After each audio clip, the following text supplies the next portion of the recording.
আসসালামু আলাইকুম রহমতুল্লাহ ওবরাকাতু। সুপ্রিয় দর্শক, জানাবো ওসমান হাদির শারীরিক শেষ অবস্থা। উল্লেখ্য, 12 ডিসেম্বর শুক্রবার ঢাকার পল্টনের বিজয়নগর এলাকায় বক্স কালভার্ট রোডে অজ্ঞাত অন্তত একজন ব্যক্তি বাইকে এসে ওসমান হাদিকে গুলি করে। তিনি মাথায় গুলিতে গুরুতর আহত হন। ঘটনাস্থল থেকে তাকে দ্রুত উদ্ধার করে ঢাকা মেডিকেল কলেজে প্রেরণ করা হয়। তারপর তাকে এভার কেয়ার হাসপাতালে পাঠানো হয়। ডাক্তার ও পরিবার এবং সরকারের উচ্চ পর্যায়ের উপদেষ্টা সহ এক জরুরি বৈঠকের পরে সিদ্ধান্ত নেওয়া হয় যে ওসমান হাদির উন্নত চিকিৎসার জন্য তাকে সিঙ্গাপুরে নেওয়া হবে। সেখানে তাকে উন্নত মেডিকেল সেবা দেওয়া হবে, যা ঢাকায় সম্ভব নয় বলে মনে করা হয়েছে।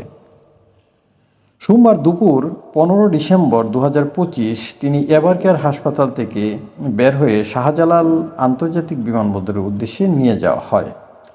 পাঠানোর সময় প্রায় দুপুর 1:15 সংবাদে উল্লেখ করা হয়। একটি বিশেষ এয়ার অ্যাম্বুলেন্স সিঙ্গাপুর থেকে এসে শাহজালাল আন্তর্জাতিক বিমানবন্দর থেকে ওসমান হাদিকে সিঙ্গাপুরের উদ্দেশ্যে নিয়ে যায়।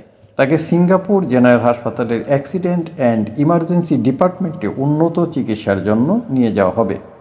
সরকারি পক্ষ থেকে জানিয়েছে, চিকিৎসার সমস্ত খরচ রাষ্ট্র বহন করবে এবং চিকিৎসার অগ্রগতি মনিটর করা হবে।